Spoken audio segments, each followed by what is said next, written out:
warahmatullahi wabarakatuh. Waalaikumsalam. Salam sejahtera untuk kita semua. Shalom, Om Swastiastu, Namo Buddhaya. Selamat siang untuk kita semua.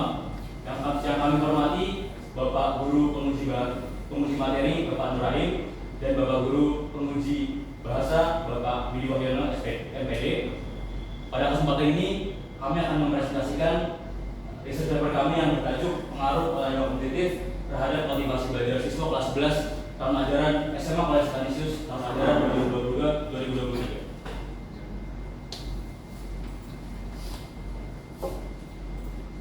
Kami dari kelompok Research Paper 9 yang beranggotakan 4 orang dari kelas 12 IPS. Saya sendiri Kai Valeriwanto, rekan saya Clementius Derdi Gunawan, Nicholas Pratama Rusli, dan Satria Daru Banardi. Sekarang mari kita langsung masuk ke bagian pertama, yaitu pendahuluan. Untuk itu saya perkenankan Satria Daru untuk menjelaskan. Terima kasih Kai telah memberikan kesempatan ini. Saya akan menjelaskan pengertian dari olahraga kompetitif dan motivasi belajar. Nah, sebelum itu saya akan menjelaskan apa kita memilih judul ini. Kami memilih judul ini karena siswa-siswa di SMP dan SMA Kolej Kanisius merupakan laki-laki. Pada umumnya laki-laki memiliki banyak tenaga, jadi kadang bisa memiliki banyak tenaga yang berlebihan. Nah, berlebihan itu disalurkan menggunakan aktivitas fisik, yaitu seperti olahraga. Nah, olahraga itu bisa berupa kayak bermain bola basket, bola voli, bulu tangkis, dan sebagainya. Nah, itu bisa dilakukan di saat istirahat, jam olahraga atau jam tertentu lainnya. Nah, olahraga yang seperti bola basket, bulu tangkis, dan sebagainya itu juga bisa termasuk olahraga kompetitif. Saya akan menjelaskan mengapa bisa olahraga kompetitif dan nah, sebelum menjelaskan olahraga kompetitif itu apa, kita harus mengerti apa itu arti olahraga itu sendiri. Nah, definisi olahraga menurut dari Rani Puspa adalah kegiatan permainan yang memiliki struktur tertentu dan memiliki peraturan tertentu. Kemudian apabila olahraga itu bisa dikatakan olahraga kompetitif bila ditandingkan dan memiliki dua pihak, yaitu pihak yang menang dan pihak yang kalah.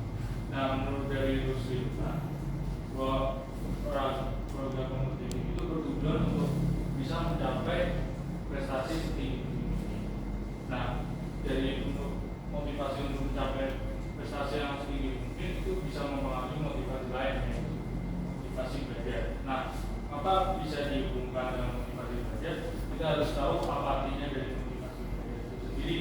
Nah, menurut tim ini bahwa motivasi belajar itu merupakan dorongan dari diri kita sendiri untuk melakukan kegiatan belajar. Nah, sama dengan saya dan kawan-kawannya, motivasi belajar itu didorong dari dalam diri kita untuk melakukan kegiatan belajar dengan tujuan untuk mendapatkan pencapaian yang baik. Dan menurut kaitan Albertberg, yaitu motivasi belajar itu bertujuan untuk bisa memuaskan rasa untuk mendapatkan nilai belajar yang semaksimal mungkin atau yang paling tinggi. Nah, presentasi ini, motivasi belajar ini disimpulkan menurut kami, yaitu bahwa kegiatan yang dorongan dari diri kita untuk melakukan kegiatan belajar untuk mencapai nilai belajar setinggi. Nah, presentasi ini akan dilanjutkan pada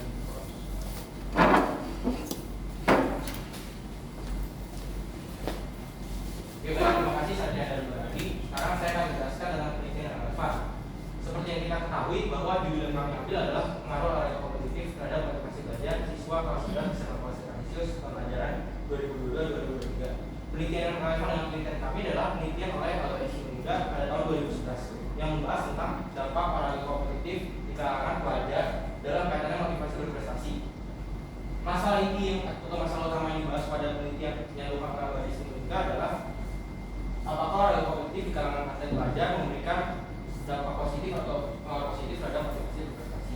Ternyata hasil penelitiannya tidak terdapat perbedaan motivasi berprestasi berdasarkan nama latihan.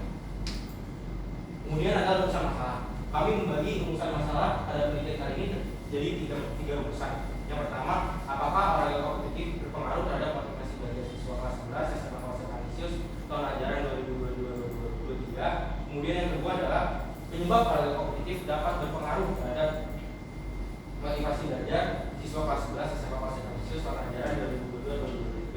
Dan yang terakhir adalah bagaimana olahraga kompetitif dapat mempengaruhi motivasi belajar siswa kelas 11 SMA kelas Sekarisius tahun ajaran 2022-2023. Kemudian adalah tujuan penelitian. Tujuan penelitian yang pertama kami adalah untuk mengetahui olahraga kompetitif dapat berpengaruh pada motivasi belajar. Yang kedua, untuk mengetahui pengaruh olahraga kompetitif terhadap motivasi belajar. Lalu yang ketiga adalah mengetahui faktor-faktor yang menyebabkan olahraga kompetitif dapat berpengaruh terhadap motivasi belajar. Kemudian hipotesis penelitian. Kami membagi hipotesis penelitian kami menjadi dua. Yang pertama adalah satu atau hipotesis yang kami ambil. Hipotesis kami adalah olahraga kompetitif berpengaruh terhadap motivasi belajar siswa kelas 11 SMA kelas Sekarisius tahun ajaran 2022-2023. Sementara hipotesis lingkaran atau hal kami adalah olahraga kompetitif tidak berpengaruh terhadap motivasi belajar siswa kelas 11 SMA kelas Sekarisius tahun ajaran 2022-2023. Next. Kemudian jenis penelitian yang kami gunakan adalah jenis penelitian kuantitatif. Karena pada penelitian ini kami akan menghitung pengaruh olahraga kompetitif terhadap motivasi belajar siswa kelas 11 dengan cara menghitung persentase setiap indikator yang akan dibahas pada pembahasan. Kemudian adalah waktu penelitian. Waktu dalam melakukan penelitian dan menuliskan penelitian ini adalah selama 6 bulan, dimulai pada tanggal 1 Agustus 2022 dan berakhir pada 1 Februari 2023. Kemudian waktu dalam menyebarkan angket atau mengumpulkan data adalah selama 1 minggu, yaitu pada tanggal 16 Januari 2023 sampai dengan 22 Januari 2023. Tempat penelitian untuk mengumpulkan angket atau data adalah di SMA kelas Sekarisius Jakarta. Berikutnya akan dilanjutkan oleh Rian. Terima kasih Niko. Pada kesempatan kali ini saya akan menjelaskan tentang populasi dari sampel kami. Sebelumnya kami menggunakan teknik purposisi sampling. Purposisi sampling ini adalah teknik pengambilan sampel dengan menentukan sampel mana yang cocok dengan tujuan dari penelitian ini. Oke, kita bahas ke populasi dari penelitian kami itu adalah seluruh siswa kelas 11 SMA kelas Sekarisius tahun ajaran 2022-2023 yang mengikuti ekstrakurikuler olahraga kompetitif. Dan kami mengambil sebanyak 50% dari peserta ekskul yang mengikuti ekstrakurikuler basket, voli, sepak bola, bulu tangkis, dan tenis meja. Kami menggunakan metode angket via Google Form dengan cara kami menyebarkan beberapa persetujuan dan mahasiswa menentukan. Di skor 1 mereka sangat tidak setuju dengan pernyataan berikut hingga skor yang kelima dan mereka sangat setuju. Lalu setelah didapatkan data, maka kami menggunakan teknik analisis kami itu adalah persentase dengan rumus sebagai berikut, yaitu angka persentase sama dengan jumlah skor yang diperoleh per skor maksimal yang bisa didapatkan dikali 100%. Selanjutnya, ini dalam pembuatan angket ini kami memiliki beberapa indikator-indikator. Bisa kita lihat dari yang pertama, indikator motivasi belajar. Itu adalah yang pertama, adanya hasrat dan ingin untuk berhasil. Yang kedua, adanya dorongan dan kebingungan dalam belajar. Yang ketiga, adanya harapan dan cita-cita masa depan. Yang keempat, adanya penghargaan di dalam belajar. Yang kelima, adanya kegiatan menarik dalam belajar. Dan yang keenam, adanya lingkungan belajar yang kondusif. Sedangkan untuk indikator olahraga kompetitif itu adalah yang pertama, kompetisi membangun karakter. Kedua, kompetisi memotivasi individu untuk melakukan yang terbaik. Yang ketiga, kompetisi adalah cara terbaik untuk memiliki waktu yang baik. Yang keempat, kompetisi adalah bagian dari sifat manusia. Langsung saja kita bahas ke hasil pembahasan.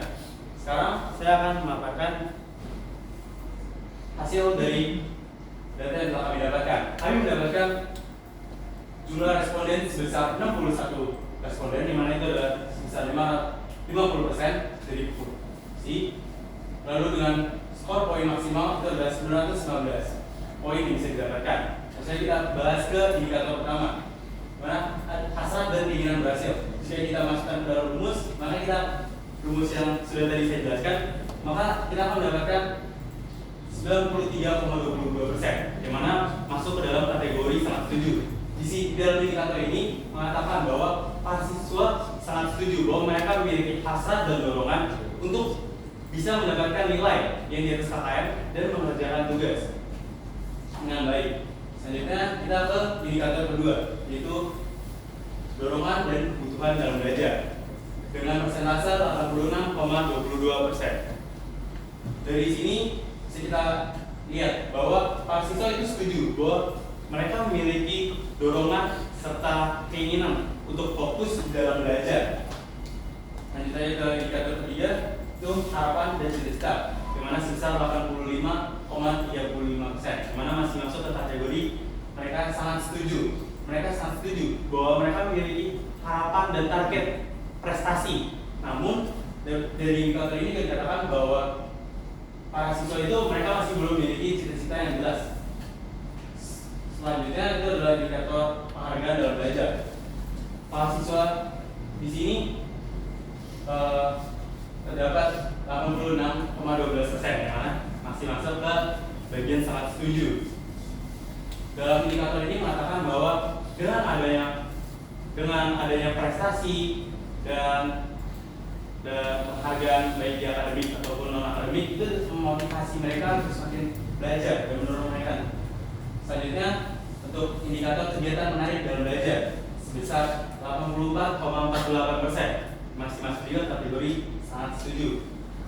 Di sini mengatakan bahwa para siswa itu sangat setuju bahwa dengan adanya kegiatan menarik dalam kelas seperti pada saat games atau kuis, mereka menjadi semakin termotivasi dan semakin serius dalam belajar. Lalu yang terakhir itu adalah lingkungan belajar yang kondusif dengan persentase 84,37%. Indikator ini menyatakan bahwa dengan adanya lingkungan yang kondusif dan lingkungan belajar kondusif baik di rumah maupun di sekolah, mereka dapat semakin termotivasi dan serius dalam belajar. Oke, untuk yang berikutnya berdasarkan dari indikator motivasi, indikator olahraga kompetitif, dikatakan bahwa yang pertama kita lihat membangun karakter mendapatkan 88,19%. Indikator ini menyatakan bahwa olahraga kompetitif itu menjadi suatu hal yang dapat membangun karakter mereka. Karakter yang seperti apa? Karakter yang sportivitas, menjunjung sportivitas, kejujuran, dan pantang menyerah. Selanjutnya itu ke indikator kedua, motivasi untuk melakukan yang terbaik dengan persentase 89,50%. Dimana para siswa sangat setuju bahwa dengan adanya kompetisi-kompetisi ini mereka jadi terpaku dan terpacu untuk memberikan hal yang terbaik. Lanjut aja kita ke indikator ketiga, itu adalah memiliki waktu yang baik dengan tingkat persentase 80,10%. Yang mana pada indikator ini masuk ke bagian kategori baik. Mereka setuju bahwa para siswa setuju bahwa dengan adanya olahraga kompetitif ini mereka menjadi dapat membagi waktu mereka dengan baik. Namun mereka masih belum bisa maksimal dalam membagi waktu mereka. Pada selanjutnya pada indikator terakhir itu adalah kompetisi menjadi bagian dari sifat manusia dengan persentase 86,66%. Menyatakan bahwa mereka setuju bahwa dari sikap kompetisi ini mereka terbawa ke dalam kehidupan sehari-hari. Contohnya pada saat dengan belajar. Baik, selanjutnya akan dilanjutkan oleh Kak Dewa. Silakan. Terima kasih Dewa atas kesempatannya. Berikutnya saya akan menjelaskan bagian pembahasan. Berdasarkan angka-angka yang sudah dipaparkan oleh teman saya Dewi, menyatakan bahwa indikator-indikator dari motivasi belajar dan olahraga kompetitif ketika kita rata-ratakan masih berada pada kategori sangat tinggi atau 81 sampai dengan 100%. Untuk indikator motivasi belajar ketika kita rata-ratakan mencapai angka persentase 86,63%. Dan untuk indikator olahraga kompetitif mencapai indikator 86,12%. Hal ini membuktikan adanya pengaruh antara olahraga kompetitif terhadap motivasi belajar. Kemudian apa pengaruh-pengaruh tersebut? Terdiri dari 4 indikator olahraga kompetitif yang tadi sudah dijelaskan juga. Di diagram di depan diurutkan dari pengaruh terbesar sampai dengan pengaruh yang terkecil. Yang pertama motivasi, kedua karakter, ketiga kompetisi, dan yang terakhir yang paling kecil adalah waktu. Pengaruh motivasi memegang pengaruh terbesar. Motivasi di sini adalah motivasi daripada para siswa untuk melakukan segala sesuatu dengan cara terbaik. Nah, dorongan ini terbawa dalam kehidupan sehari-hari siswa, sehingga siswa menjadi maksimal dalam setiap aspek kehidupan mereka. Salah satunya adalah pembelajaran. Hal ini muncul dengan adanya hasrat yang tinggi untuk berhasil dan juga kemauan untuk mendapatkan nilai yang baik. Berikutnya dilanjutkan disusul dengan indikator karakter sebesar 88,19%. Indikator karakter menyatakan bahwa kompetisi membangun karakter mereka untuk memiliki sikap yang sportif dan juga berdaya juang. Dalam konteks belajar, sportivitas dan daya juang ini muncul ketika siswa berupaya untuk mendapatkan nilai yang setinggi-tingginya tanpa melakukan kecurangan. Indikator ketiga yang terbesar adalah indikator kompetisi atau kompetisi sebagai bagian dari sifat manusia. Indikator kompetisi ini menyatakan adanya sifat persaingan baik dalam kehidupan sehari-hari, terutama dalam persaingan belajar. Bila dalam kehidupan olahraga kompetitif, siswa terbiasa untuk melakukan berlomba-lomba atau memperebutkan suatu target demi mencapai kemenangan. Dalam konteks pembelajaran, kemenangan tersebut adalah rekognisi yang diberikan oleh teman-teman atau guru ketika siswa memperoleh nilai yang baik atau mendapatkan appreciation ketika appreciation day. Indikator yang dengan pengaruh terkecil adalah waktu sebesar 80,1%.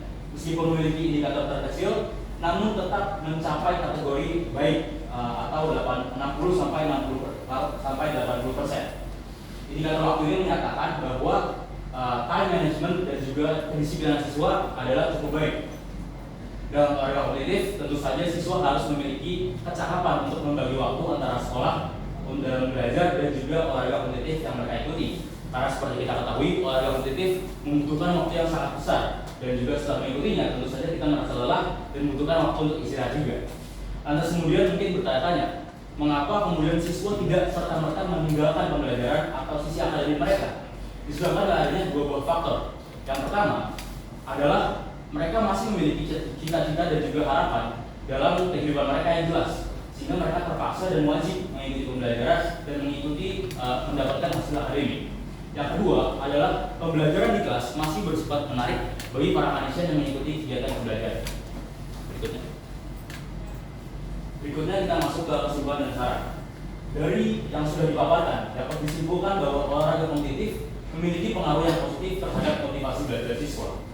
Kita ketahui bahwa olahraga kompetitif berbanding lurus terhadap motivasi belajar, sehingga siswa-siswa yang terlibat dalam olahraga kompetitif juga mengalami peningkatan dalam motivasi belajar mereka. Oleh karena itu, kami merekomendasikan agar olahraga kompetitif dipacu secara lebih di kampus dan juga di sekolah-sekolah manapun.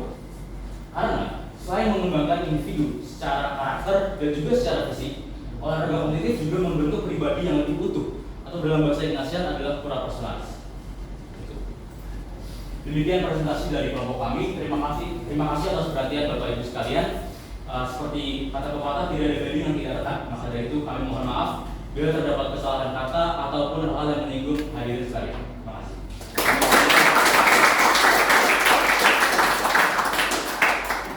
Oke, baik, terima kasih atas presentasinya kepada tim penyaji. Presentasi ini sungguh menarik dari segi tampilan slide presentasi dan juga dari data-data yang ditampilkan. Oke, sekarang saatnya kami memberikan kesempatan kepada para pihak penanggap dari siswa kelas 11 untuk menyampaikan kritik, saran, masukan ataupun umpan balik. Kami mohon sebelum menyampaikan pertanyaan ataupun tanggapannya, teman-teman dapat menunjukkan nama dan kelas terlebih dahulu. Kepada para penanggap dipersilakan. Baik, selamat siang tim presenter, moderator, notulis, guru penguji serta audiens yang saya hormati. Perkenalkan, saya Nathan Dharma Nasir dari kelas 11 IPS 1 dan teman saya Marco Feli Maransa dari kelas 11 IPS 1. Dan sebagai tim penyangga, kami akan langsung memberikan sanggahan. Pertama-tama saya ucapkan profisiat kepada tim presenter karena telah menyelesaikan research paper yang dipresentasikan. Sekarang saya akan masuk ke dalam pertanyaan. Kendala-kendala apa saja yang dilalui sebagai kelompok atau masing-masing dari orang dalam pembuatan research paper? Mungkin langsung. Dan untuk pertanyaan kedua, apakah yang dimaksud dengan olahraga kompetitif merupakan sekedar mengikuti ekstrakurikuler atau merupakan siswa-siswa yang mengikuti lomba kayak di luar atau dan sebagainya?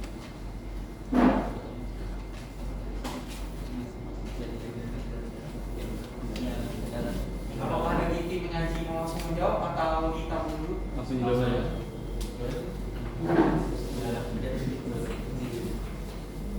Untuk yang pertama saya menjawabnya, apabila kita sebenarnya tidak begitu banyak kendalanya bahwa masuk bentar doang atau sedikit saja gitu. Jadi secara keseluruhan bahwa tidak memiliki kendala apa-apa di kelompok kami.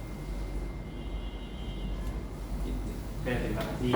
Untuk menjawab pertanyaan pertama ya, pada bagian kendala yang dialami, sebenarnya selama proses pembuatan research paper ini saya berasa kelompok kami tidak mengalami kendala yang berarti gitu, seperti saya berasa dari awal sampai akhir semua bisa berjalan yang lancar. Mungkin beberapa kendala-kendala kecil yang muncul dari dalam diri saya sendiri saja, seperti kendala-kendala dengan rasa malas dan segala macamnya itu. Paling hanya segitu sih kendala-kendalanya, tapi selama proses pembuatan issue paper ini kurang lebih menurut saya sudah aman dan tidak ada kendala yang berarti.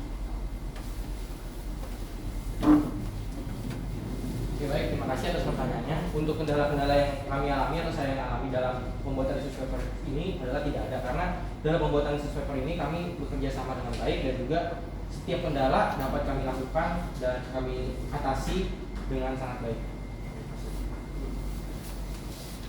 Baik, terima kasih atas apresiasinya. Untuk kendala dari saya sendiri, saya rasa hanya kendala-kendala kecil.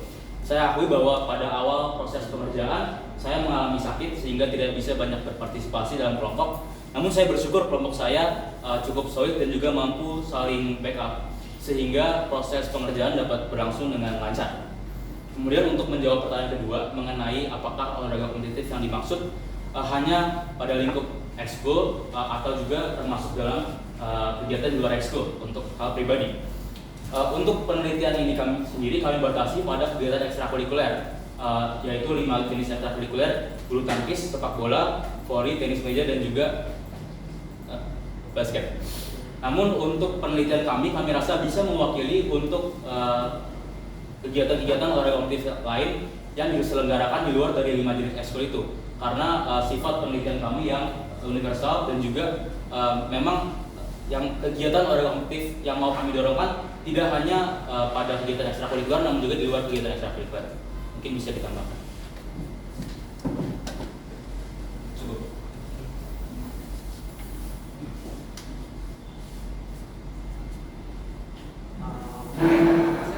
Untuk pertanyaan kedua tadi sudah dijawab. Sudah. Oke, terima kasih atas tanggapannya dari Kim Penazab. Sekarang kita berlanjut ke sesi tanya jawab dengan Pak Penguji. Kita akan mulai dari penguji materi terlebih dahulu, yaitu Bapak Rahim. Kepada Bapak Rahim, silakan untuk memberikan. Terima kasih Sakti atas kesempatan yang diberikan. Pertama, Profesor sekali kepada diri atau kelompok 7 ya? Kelompok 7 atau 9? Ada Daru, ada Yudi, Nicholas, sama Eva. Ya, kalian sudah mengarungi beberapa bulan berdinamika bersama dengan kelompok, bersama dengan guru pendamping, pasti punya banyak pengalaman seperti yang tadi disampaikan gitu ya. Nah, hal yang pertama ingin saya tanyakan kepada kalian, pertama terkait dengan perasaan kalian pada saat kalian sudah selesai memaparkan apa hasil penelitian kalian tadi. Coba satu-satu.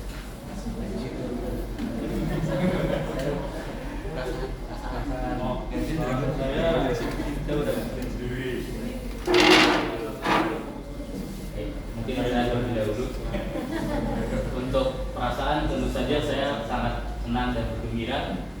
Kelompok kami berhasil menyelesaikan pemaparan materi kami dengan menurut saya cukup baik dan juga dalam jangka waktu yang diberikan. Ada sedikit perasaan lega, namun juga sebagian besar dominan adalah perasaan syukur kepada Tuhan bahwa kami bersama-sama bisa berjalan bersama-sama, berproses, berdinamika sehingga mencapai titik ini bersama-sama. Meskipun pada awalnya mungkin nampak sempat ada beberapa masalah di awal, apakah kami yakin dengan komposisi tim dan juga judul yang kami pilih. Namun pada akhirnya pada saat ini saya sendiri merasa bahwa hasil daripada yang sudah kami berikan adalah hasil yang terbaik. Terima kasih Pak Ayum atas pertanyaannya. Perasaan saya pribadi adalah saya merasa senang karena sudah menyelesaikan presentasi pada hari ini. Namun pastinya dalam perjalanan penyusunan research paper tentunya ada perasaan suka dan perasaan duka yang harus kita lewati. Namun perasaan-perasaan itu harus kita jalani dan juga banyak sekali hal-hal yang harus diperhatikan tentunya dalam penyusunan research paper ini. Namun secara keseluruhan saya merasa bersyukur pada Tuhan karena sudah menyelesaikan research paper kali ini. Baik, Untuk perasaan saya kurang lebih sama seperti Kai dan Rusdi. Saya merasa senang karena setelah proses yang panjang kami membuat risk paper, begitu banyak godaan-godaan yang mempengaruhi, godaan-godaan buruk yang menghambat, akhirnya pada kesempatan kali ini bisa terselesaikan. Jadi saya merasa sangat lega, dan bahagia karena hasil yang kami, saya rasa hasil presentasi kami ini menurut saya sudah cukup baik gitu dengan persiapan yang sudah kami lakukan selama ini. Sekian dari saya. Untuk perasaan saya paling, kita tahu bahwa ya saya tahu cukup banyak perasaan yang marah dan sedih juga. Nah itu masalah datang ya, untungnya sih saya bisa memenuhi semua masalah semua masalah juga dan bisa membantu teman-teman saya. Dan saya perasaan paling besar yang saya alami selama dari awal RP sampai ini ya bersyukur bahwa ini semuanya bisa berjalan dengan lancar, gak ada yang masalah apapun mau secara teknisnya atau hasil P. Udah gitu aja.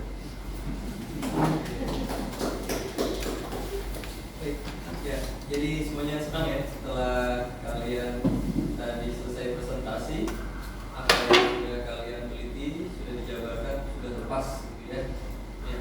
Jadi ini untuk judul penelitian kalian tentang jurnal kalian, ini saya juga tertarik gitu ya, dari olahraga yang sifatnya kompetitif, lalu dari sini ini bisa memacu motivasi siswa, bisa apa enggak gitu. Pertanyaan kalian dari kajian kalian ini.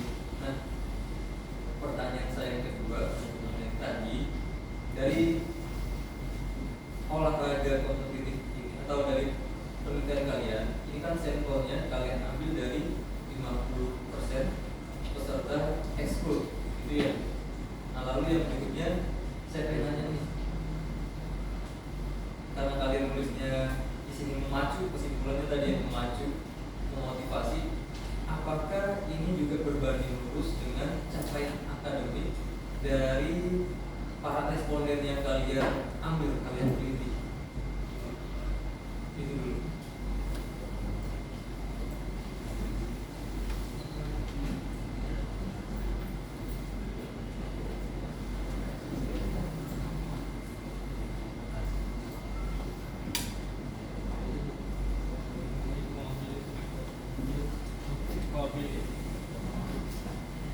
Baik.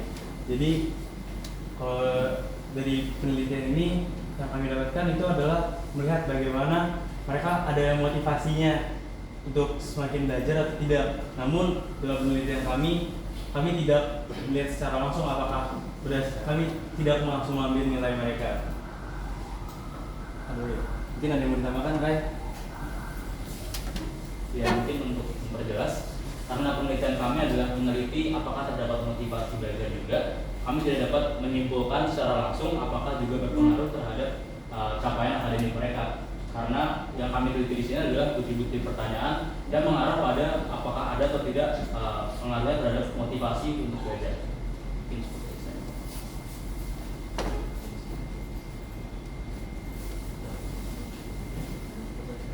Ini menambahkan Pak. Ia menambahkan Pak bahwa sekali lagi kami meneliti tentang motivasi belajar atau variabel tingkat kami dalam motivasi belajar, bukan terkait capaian akademik, dan juga pengertian motivasi belajar dengan kemampuan berpikir seseorang itu cukup hal yang berbeda. Terima kasih.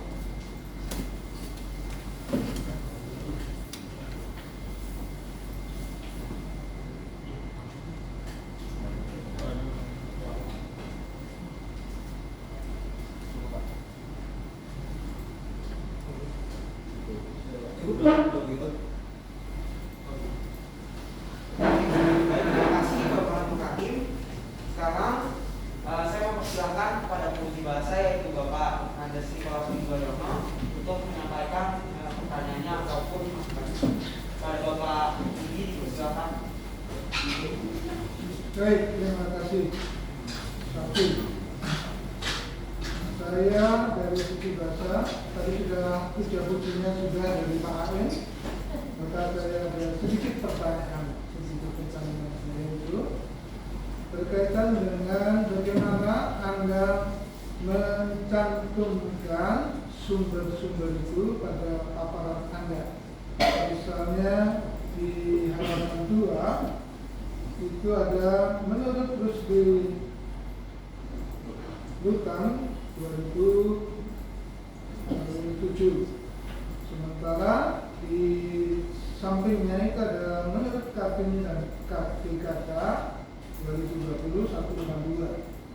Lalu ada juga di bawah itu ada menurut Clayton Alex Alderfer dalam masa dan seterusnya itu.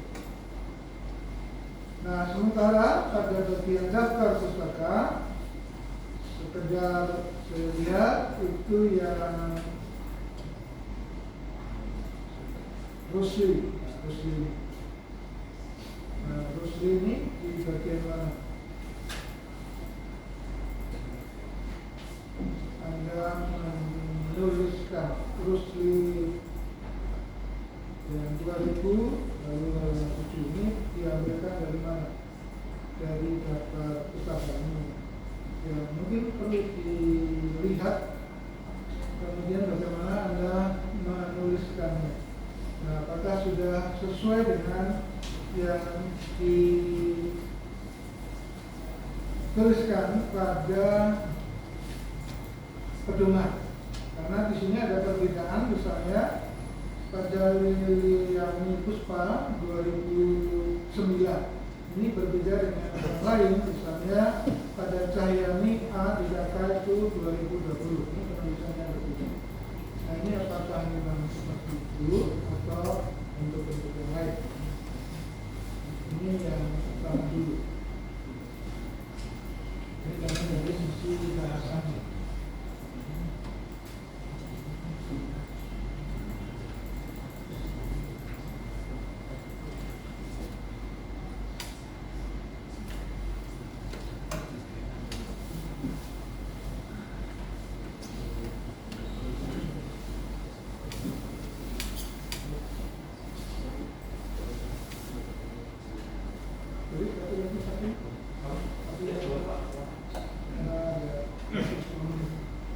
Kemudian yang kedua pertanyaannya, dari rumusan masalah itu apakah sudah terjawab pada kesimpulan? Kalau sudah terjawab itu di angka berapa? Soal angkanya. Jadi di rumusan masalah dirumuskan apa? Lalu apakah sudah terjawab pada bagian kesimpulan? Motivasinya itu berapa persen? Itu saja dulu. Terima kasih.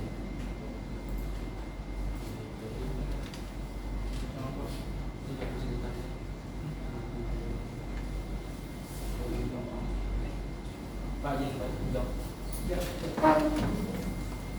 Oke, baik, saya akan menjawab pertanyaan Pak Widi terkait yang bagaimana kita dapat menemukan hasil dari setiap sumber, itu menurut Kartini, menurut Liliani Puspa, dan juga menurut Clayton Alderfer. Jadi setiap sumber itu kami masukkan dalam penulisan karya ilmiah kami, lalu di paragraf di bawahnya kami menyimpulkan dari setiap sumber itu menjadi satu. Terima kasih.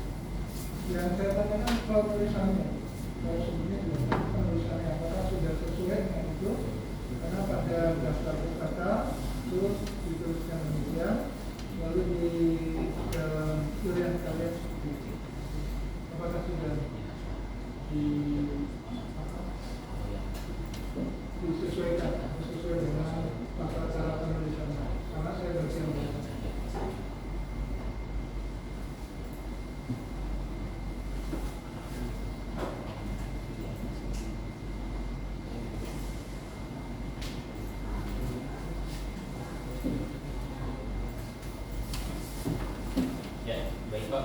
saya izin menjawab untuk kenapa terdapat perbedaan-perbedaan dalam pengutipan sumber, Pak. Untuk pengutipan sumber Kartini, Cahyani dan Cahyani itu merupakan buku atau jurnal yang ditulis oleh beberapa orang, sehingga ditulisnya DKK. Kemudian untuk yang Clayton Alderfer itu tertulis di dalam jurnal orang lain yang adalah Nasyar tahun 2004. Nah, untuk di bagian daftar pustaka, untuk yang Lutan Rusli memang kami mengakui melakukan kesalahan, sudah terinput di dalam file kami yang lain, file sumber, namun lupa kami input ke dalam file jurnal. Kemudian untuk perbedaan penulisan atau formatting dari daftar pustaka, kami akui juga memang melakukan kesalahan dalam formatting. Untuk yang Cahyani, kami lupa melakukan italik atau tulisan miring pada bagian judul. Jadi memang kami akui terdapat kesalahan-kesalahan dalam penulisan daftar pustaka.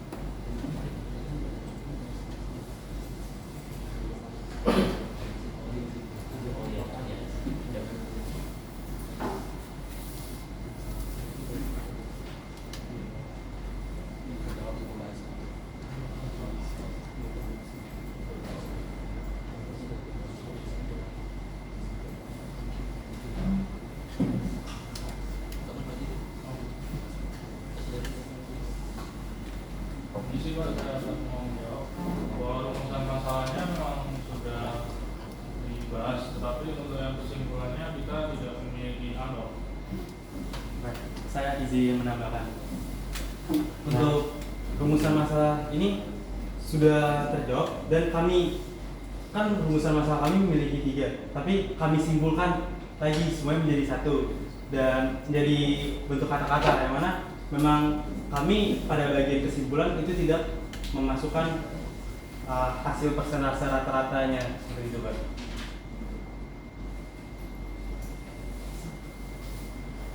Ini ada penambahan. Lagi menambahkan, Pak. Untuk hasil persentase atau hasil setiap indikator sudah dijawab di pembahasan Bapak. Namun di kesimpulan, tepatnya di jurnal kami tidak kami masukkan untuk angka-angka dan hasil tersebut. Jadi hanya kesimpulan akhirnya.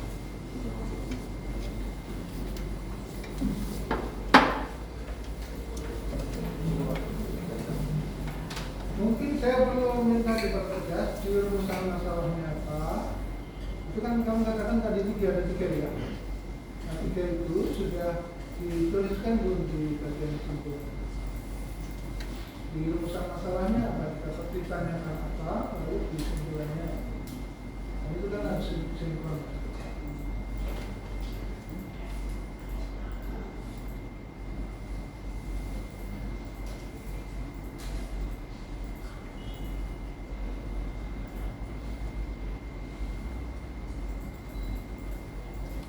Baik, saya izin menjawab, Pak. Tadi memang kami tidak memasukkan semua rumusan masalah ke dalam kesimpulan, Pak. Namun kami sudah menjawab setiap butir-butir rumusan masalah kami dalam bagian pembahasan dan hasil. Untuk pertama, untuk mengetahui apakah olahraga kompetitif berpengaruh terhadap motivasi belajar, kami peroleh dari data perbandingan indikator yang kami dapatkan bahwa kedua buah indikator mencapai kategori sangat setuju. Kemudian untuk penyebab olahraga kompetitif dapat mempengaruhi motivasi belajar, itu kami dapatkan dari indikator-indikator yang sudah dipaparkan, Pak. Dengan masing-masing indikator memiliki tiga indikator yang juga mencapai kategori sangat setuju. Dan untuk yang terakhir memang tertulis di dalam kesimpulan, namun kami rangkai dalam bentuk kesimpulan kata-kata, yaitu adalah pengaruh positif yang signifikan terlihat berdasar pada sifat kompetisi yang membangun karakter, disiplin, dan untuk memberikan yang terbaik. Itu adalah rumusan dari faktor-faktor yang mempengaruhi motivasi belajar siswa.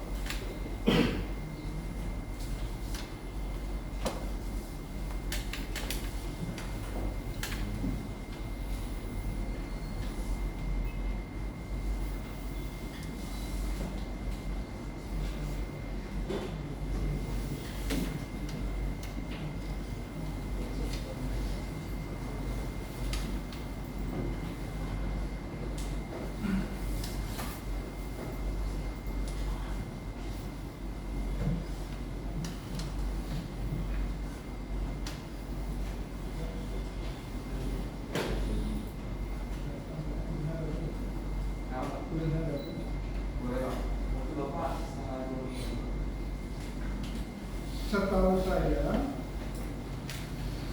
3 bagian penting itu rumusan masalah, tujuan, kemudian pembahasan dan kesimpulan itu sinkron. Di tujuan ada 3, rumusan masalah 3, pembahasan 3, dan kesimpulan 3. Kalau saya ya, nah, apakah kalau tadi sudah disampaikan bahwa itu dirangkum, ya. Tapi sebenarnya ketiga hal itu karena sudah kalau tadi kan dijawab di pembahasan, itu kan pembahasan, bagian pembahasan. Nah, bagian kesimpulannya kan merangkum kesimpulan, dan biasanya ini kan menjawab jadi karena rumusan masalahnya apakah itu mempengaruhi, maka jawabannya adalah mempengaruhi. Lalu kalau ada datanya seberapa besar pengaruhnya itu kan bisa dikatakan 83%. Itu kan mungkin lebih menjawab dari Anda tadi, karena di sini Pak M menulis apa ini? Masih ada satu yang belum dituliskan dalam kesimpulan. Jadi pertanyaan yang ketiga terkait dengan faktor-faktor yang mempengaruhi motivasi itu sendiri, gitu ya. Jadi memang baiknya agar si pembaca itu memahami, gitu ya. Alurnya kan si pembaca dipenunjukkan dengan permasalahan, latar belakang apa yang membuat kalian itu tertarik untuk mengambil permasalahan ini. Lalu yang berikutnya timbul pertanyaan-pertanyaan dan rumusan masalah. Lalu yang berikutnya ada tujuan masalah, metode penelitian. Lalu yang berikutnya sampai hasil. Lalu yang berikutnya pembahasan. Kurangnya, gitu ya. Nggak apa-apa, nanti tinggal direvisi, gitu ya. Ditambahkan agar menjawab pertanyaan-pertanyaan dalam rumusan masalah, agar nanti si pembaca juga enggak tergantung, gitu ya, enggak menggantung si pembaca, biar kalian itu benar-benar tuntas pembahasannya. Jadi yang disampaikan Pak Willy ini nanti dari hasil pembahasan tadi tuangin lagi, gitu ya, intisari-intisarinya masuk ke dalam kesimpulan.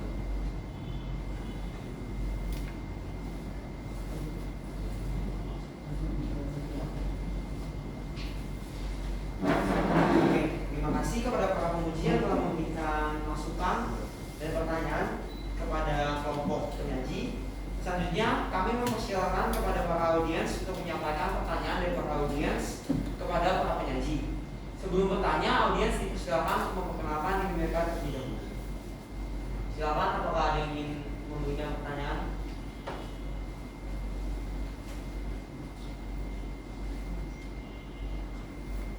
Silakan, Pak. Saya Eko dari Kanisius. Saya cuma ingin bertanya sedikit. Kalau kamu, saya lihat data kamu tadi 61 orang, itu apakah mewakili keseluruhan populasi kelas 11? Hanya itu aja. Terima kasih.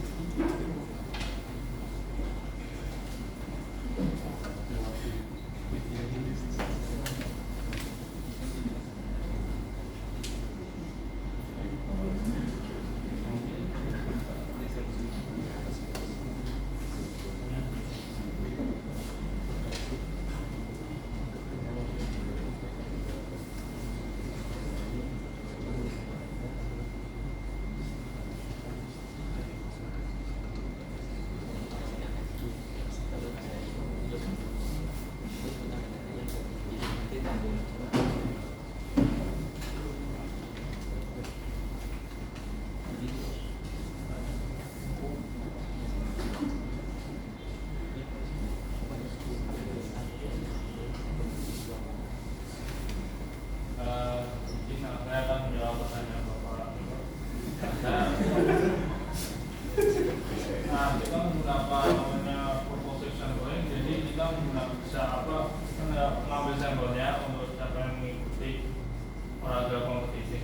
Jadi keseluruhan tidak begitu mewakili semuanya, tapi mewakili yang mengikuti olahraga olahraga yang olahraga kompetitif secara umum. Kenapa?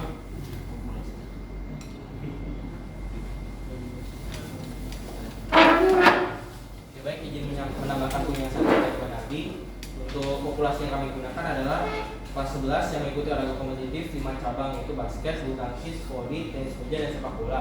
Untuk populasi jumlah siswa yang mengikuti basket 26 siswa, untuk populasi siswa yang mengikuti bulu tangkis 50 siswa, untuk populasi siswa yang mengikuti voli 14 siswa, untuk populasi siswa kelas 11 yang mengikuti tenis meja 13 siswa, dan untuk populasi siswa kelas 11 yang mengikuti sepak bola adalah 16 siswa.